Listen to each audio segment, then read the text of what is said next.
I'm sorry that I had to stop that chapter abruptly. I was recording it in the wrong place, but I was able to save it. So I'm midway through 6 now. Here we go. Lincoln was not disappointed. They were right over the whale, and he was enormous. Lincoln could see the huge dark body from beak to flukes as he swam below him in the clear seawater. Lincoln shivered. The head alone was as long as the skin boat. The lower lip, which protruded beyond the upper lip, was white. Enormous fins sculled gracefully under the fragile boat. If the whale merely arched, they would be dumped into the sea. Lincoln feared, goosebumps rising on his spine. But Vincent Oligok knew what he was doing. He held the boat where it was. The whale sucked in air with the force of a giant vacuum and sank without making a ripple. As it swam off, it left its track, and Lincoln saw why Vincent had signaled where not to strike. The whale was headed in the wrong direction. It went under the ice. They would have lost it, and there would have been only 3 whales left for Barrow.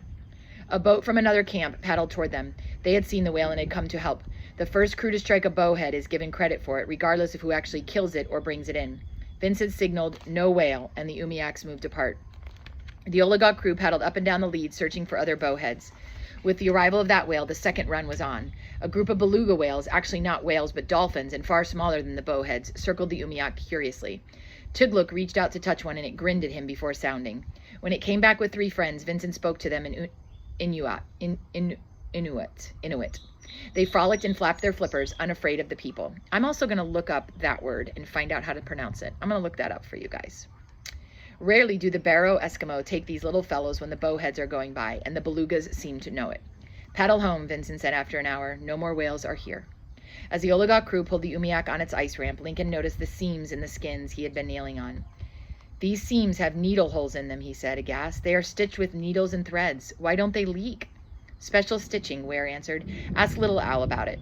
Annie is teaching her to make skin Umiak covers. She will know how the women hold back the sea." "Who is Little Owl?" "My granddaughter." Ware seemed to stretch up an inch taller when he spoke of Little Owl, and he had good reason, as Lincoln would soon find out. "Come with me," Ware said. Little Owl was kneeling before a circle of snow blocks, stacked in a spiral about 3 feet high. Nachi-Q frolicked around her, sliding in and out between her feet. That's the little seal. "Little Owl," Ware said, "meet Lincoln Noah. Lincoln Noah, meet Ukpik, my little owlet." Lincoln completely forgot the needle holes in the sealskins. Little Owl was beautiful. He was inspired to climb a streetlight and swing down into a cave on ropes. Out loud he said, and his voice cracked, "You're making a snow house. Wow, I like it. Can you teach me?" "Bring me one of those snow blocks I've cut and laid over there," she said a bit peevishly. Lincoln thought, "You can teach yourself." Nachi-Q loped on his belly to greet Lincoln, squeaking like a child running to meet its father at the end of the day. He picked him up and rubbed his chin on the little fellow's sleek head. "Does that little Nachi-Q belong to you?" Little Owl snapped. "I'm his mother, Vincent tells me," Lincoln answered. "I'm feeding him until he is ready to go back to the sea."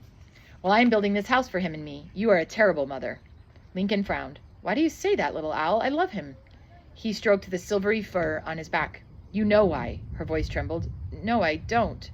"You tied a coffee can to his flippers. He cried and cried. You're awful. Nachi-Q is going to stay with me."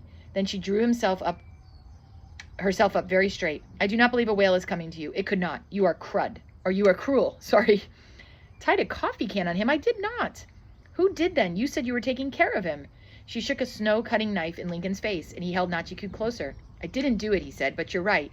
He should stay in the house with you. He needs protection around the clock." He was not off to a good start with Little Owl and did not know what to do about it. He could not tell her who had tied the can on Nachi-Q's tail, although he certainly knew. Lincoln watched Little Owl cut blocks out of patches of the hard, wind-driven snow. I wonder if it's the guy who doesn't like him? I'm not sure. He carried them to the snow house, and hopeful that he could repair the damage done to him, held them in place while she trimmed and shaped them to smoothness. After they had laid several more spirals of blocks, the house was a dome. "Nifty," Lincoln said, stepping back to inspect the graceful shelter. "We need a clear piece of ice for the top," Little Owl said, "so I can see who's coming." She flashed him a meaningful glance, and once more he did not know what to say.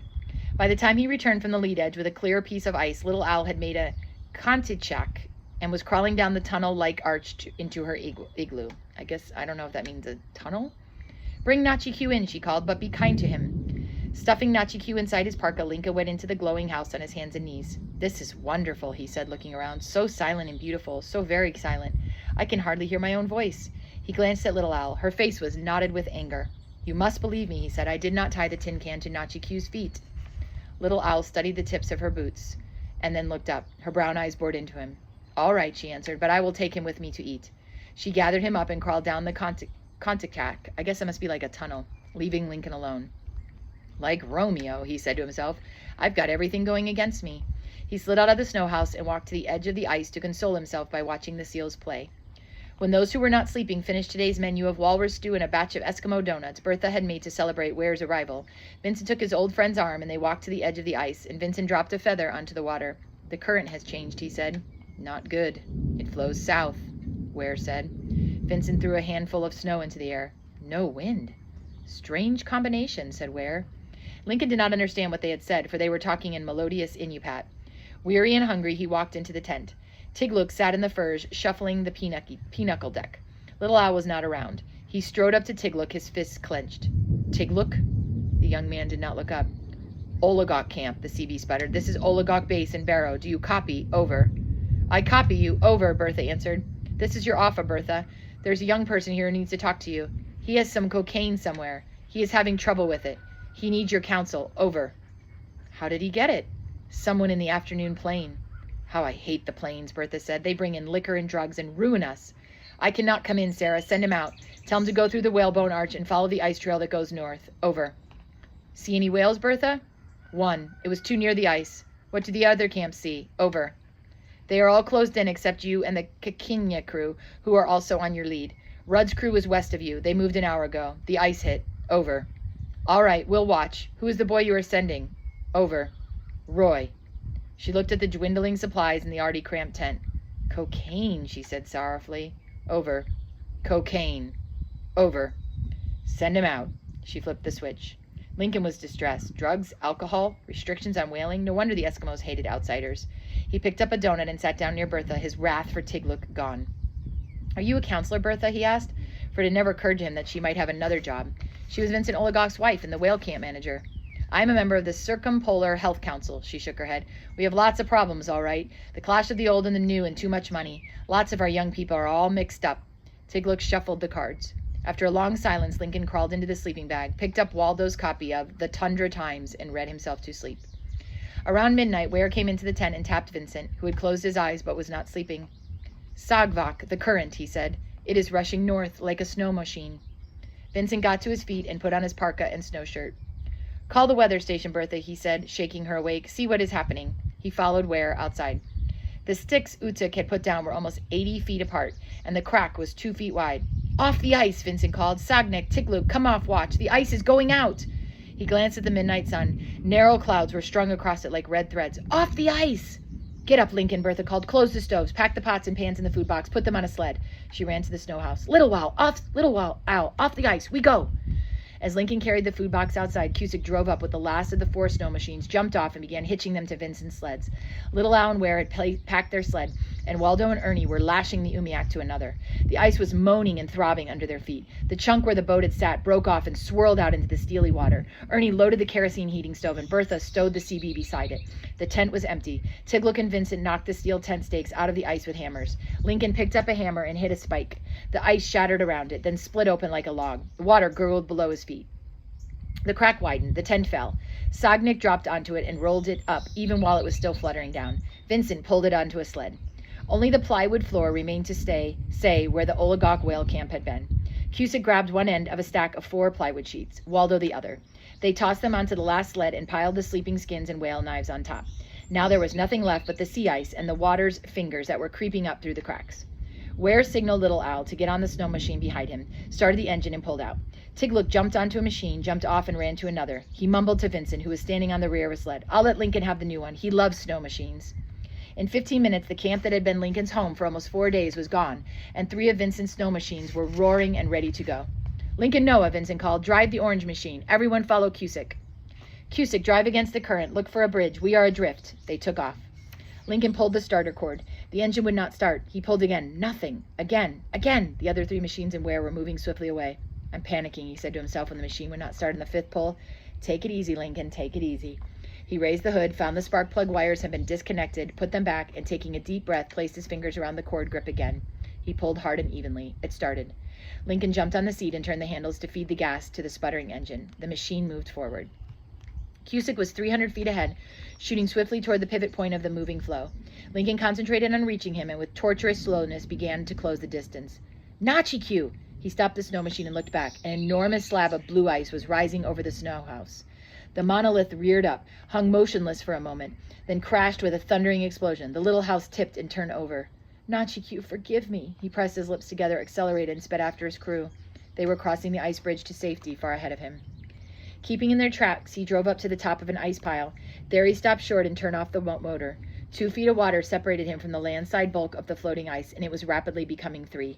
His friend stared helplessly at him. Then Ware, who had unpacked a rope, hurled it across the water.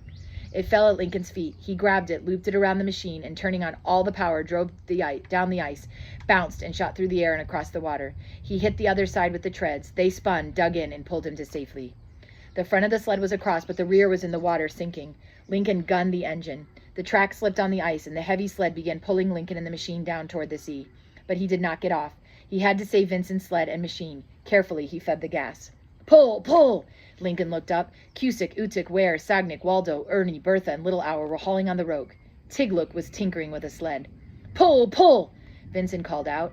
The machine crept forward, then a block of ice hit the sled and knocked it at right angles to the machine. It would not track when it was at an angle. Lincoln gunned the engine and skidded the machine, as Uncle Jack used to do when he rounded the corners in this car in the ski country. The machine lined up with the sled. Pull! The crew pulled. Lincoln slowly turned up the gas. Pull! The sled came out of the water and up onto the ice, and everyone cheered. In the gold light of 1 a.m., Vincent Oligok's whaling crew were resting on the land-fast ice. Bertha had gotten out the Coleman stove and coffee pot and was making hot coffee.